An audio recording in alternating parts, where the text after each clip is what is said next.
आज चाहिँ हामी एससी को लागि इम्पोर्टेन्ट क्रिटिकल एंगल र टोटल इन्टरनल रिफ्लेक्सनको कन्सेप्ट बुझ्छौं है त। सो क्रिटिकल एंगल भनेको एंगल अफ इन्सिडेन्स नै हो at which angle of refraction चाहिँ 90 डिग्री हुन्छ र यसको लागि चाहिँ लाइट डेन्सर देखि रेयर मिडियममा जानुपर्छ। यो सेटअप हेर्छ भने ग्लास र एयर रहेको छ, जहाँ ग्लास चाहिँ डेन्सर मिडियम हो, एयर चाहिँ रेयर मिडियम हो। सो डेन्सर देखि रेयरमा जाँदाखेरि चाहिँ लाइट चाहिँ बेन्ड हुन्छ अवे फ्रम द नर्मल।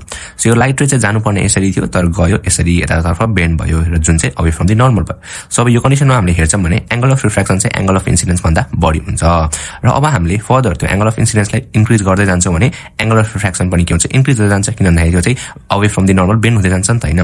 र एउटा पोइन्टमा गएर चाहिँ एंगल अफ रिफ्रेक्सनको भ्यालु भनेको म्याक्सिमम हुन्छ, दैट इज 90 डिग्री र त्यो कन्डिसनमा चाहिँ एंगल अफ इन्सिडेन्स जति हुन्छ त्यसलाई नै हामीले क्रिटिकल एंगल भनेर भन्ने गरिन्छ।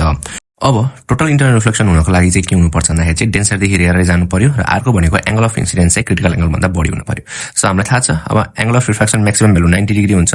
सो अब हामीले फर्दर एंगल अफ इन्सिडेन्सलाई बढाउँदै गयो भने अब रिफ्रेक्सन हुनुको सट्टा त्यो लाइट चाहिँ सेम मिडियममा रिफ्लेक्ट भइदिन्छ यसरी है त।